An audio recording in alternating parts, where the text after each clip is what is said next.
lovely people, my name's Nicole and today I will be doing the Never Will I Ever tag, and this was created by Kevin at Irish Reader and I was tagged by Maddie Rose, so thank you so much. This seems like it's going to be a really fun tag. I do like the tags that tend to get a little bit like unpopular opinion-y times, and this seems like it's going to be one of those, so I'm excited. Let's do this. So the first prompt is never will I ever ship this, and Harry and Hermione, aka Harmony from Harry Potter. I know it's a very popular ship, and there was a brief time where I thought it was going to happen when I was like 6, if that. I am very glad it didn't happen. I think they are best friends and they are way too much like brother and sister to ever get together romantically. The entire ship is just kind of one of my squicks. So no, never will I ever ship Harmony. Prompt number 2 is never will I ever forget this ending, and for this I'm going with The Thief Lord by Cornelia Funk, and this is one that I'm never gonna forget it because listening to the audiobook of it gave me nightmares as a child. It's not a particularly scary ending, it's just the music that they use is really scary and like eerie, so it used to freak me out as a kid.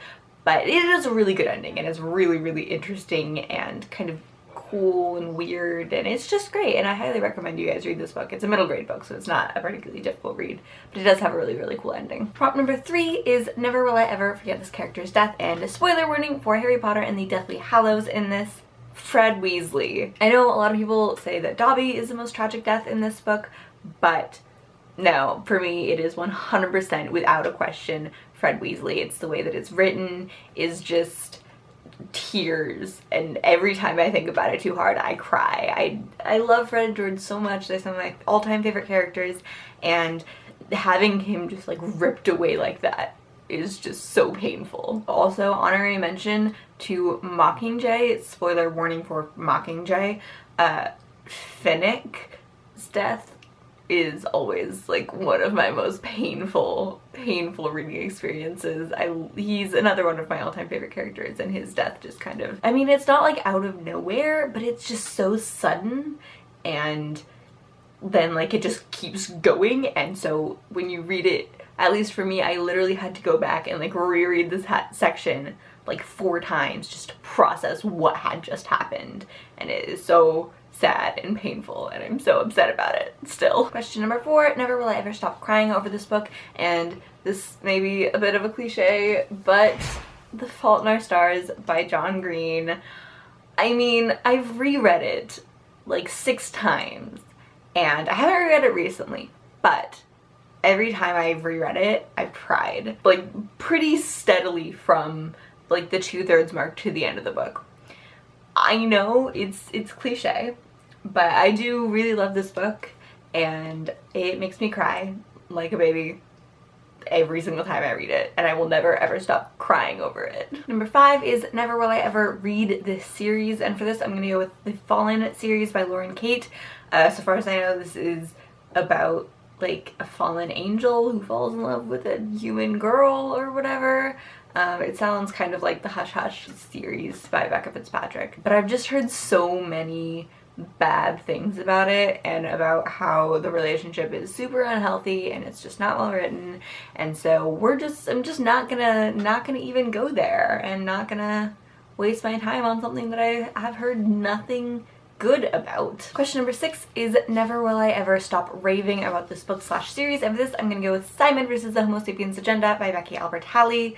Honorable mention to Foxhole Court by Nora Sakovic, but this one is just, every time I read it, it just makes me smile and it fills me with joy and happiness, and it's just so good, and it's one of those books that I recommend to pretty much everyone.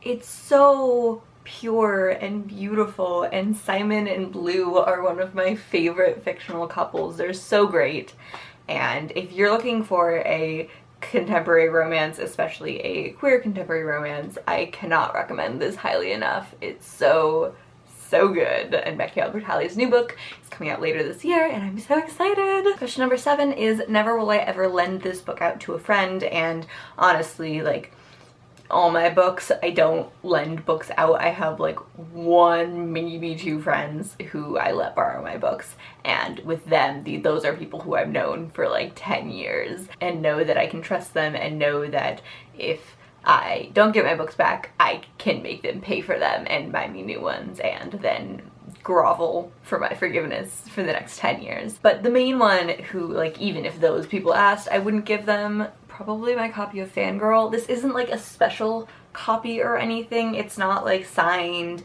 or like a special edition. I lend out my special editions of Fangirl. I've lent those out once or twice. But this edition, it's my first edition that I got. This is the first copy of Fangirl I got. I now have like 4 of them, but it's just very near and dear to my heart, and it smells like a good book should. And I have definitely had those moments where I'm just an emotional wreck and I just like grab this book, not even to read it, I just like have it with me in bed and just like fall asleep, and it's just really comforting. And that may be weird, but I don't really care. I just really love this book and its presence is comforting. It's one of my all-time favorite books. Whenever people ask me, what's your favorite book, Nicole? I always say, not counting Harry Potter and Percy Jackson, Fangirl by Rainbow Rowell. And it's so good and I just love it very much, and I'm very protective over this copy. Alright, so those are all the questions for this tag. Thank you for tagging me, Maddie. This was a lot of fun. I really enjoyed this tag. It's a good tag. I'm going to tag Helen at HelenofWhereNow. Helen, I know you've been taking a bit of a break from YouTube, but I miss your beautiful face, and I know I'm gonna get to see you when you come home for Christmas, but still. Taylor from TayliciousReads, and Saytana from SaytanaBooks. Alright, so quick announcement before I go. Taylor from TayliciousReads has organized this really cool BookTube Secret Santa thing, and we're going to be doing a live show pretty soon for that. So I will put all the information in the doobly-doo, just so you can get all the information, so you can watch live shows, so you can hang out with us. It's like 6 of us booktubers, and it's gonna be a lot of fun. So check that out. Let me know what you guys' thoughts on any of my answers for this tag are in the comments. If you agree with me on something, awesome. If you want to fight me on something, let's go. Let's debate books. I am so here for it. I love you guys, and I will see you later. Bye!